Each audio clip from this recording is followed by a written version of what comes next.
Bismillahirrahmanirrahim.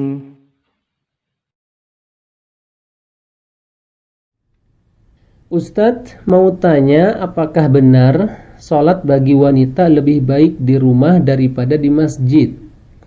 Terus mohon penjelasannya, apakah ada amalan-amalan khusus bagi wanita agar masuk surga tanpa hisab?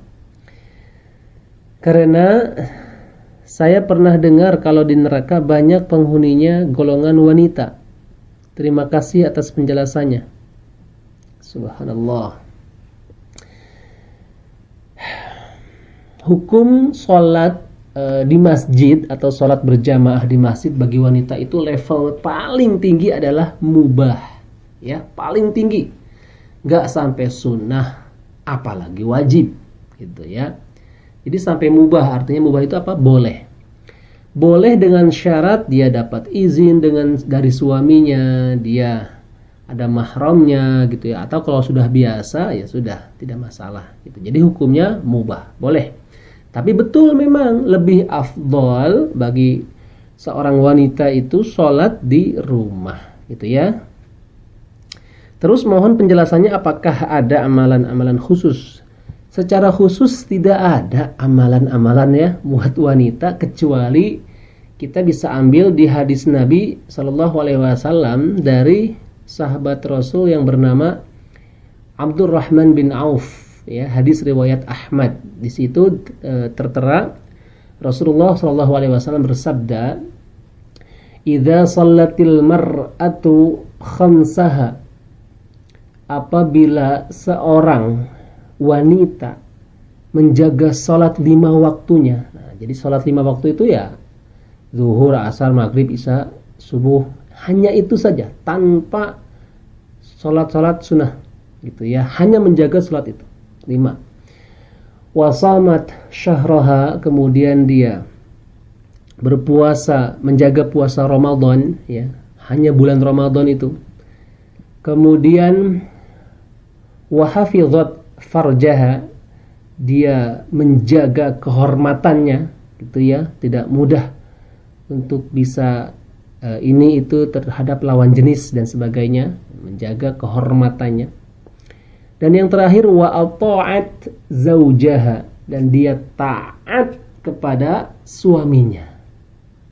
4 itu. Qila laha udkhulil jannata min ayyi abwabil jannati syi'ti. Masuklah kamu ke dalam surga dari pintu manapun yang kamu suka. Monggo, terserah. Syi'ti itu artinya terserah. Masya Allah, inilah yang membuat kaum laki-laki itu iri kepada kaum Hawa.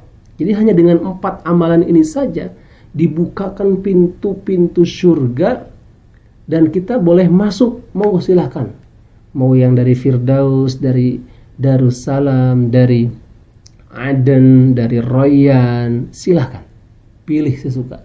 Tapi tidak seperti itu bagi kaum laki-laki, yang mana bagi kaum laki-laki betapa banyak tanggung jawab, gitu ya, sehingga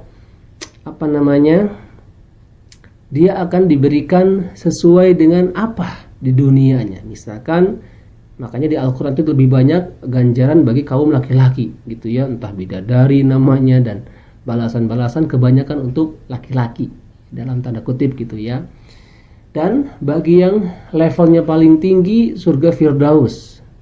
Kemudian yang ahli puasa hanya pintu Rayyan saja, gitu ya.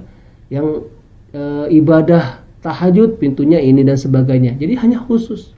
Tapi bagi kaum wanita, Masya Allah. Maka dari itu cukup ini saja ya. Jadi amalan yang perlu dijaga bagi kaum wanita, dan itu pun sudah berat. Ya, sudah berat luar biasa. Apalagi yang nomor berapa tuh ya? Nomor 4 mungkin ya, Masya Allah. Kenapa wanita lebih ditekankan dalam Islam hanya taat dan setia, gitu ya, sedangkan suami malah dibolehkan dalam Islam untuk lebih dari 1, 2, 3, dan 4, katanya kan gitu ya.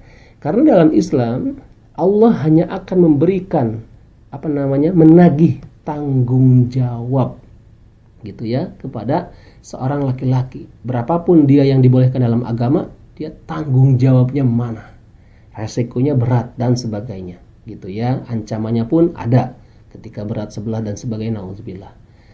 Cuman kalau bagi wanita, dia dituntut untuk bagaimana ketaatannya. Sampai-sampai di hadis lain dikatakan, andai saja aku boleh memerintahkan makhluk sujud ke hadapan makhluk, maka akan aku perintahkan wanita sujud kepada suaminya. Berhubung sujud tidak boleh terhadap makhluk, maka taatlah kepada suamimu, wahai para wanita. Itu ya, itu yang bisa saya sampaikan terkait pertanyaan ini. Mudah-mudahan bisa dipegang oleh ibu dimanapun Anda berada. Terima kasih. ربنا زدنا علما وارزقنا فهما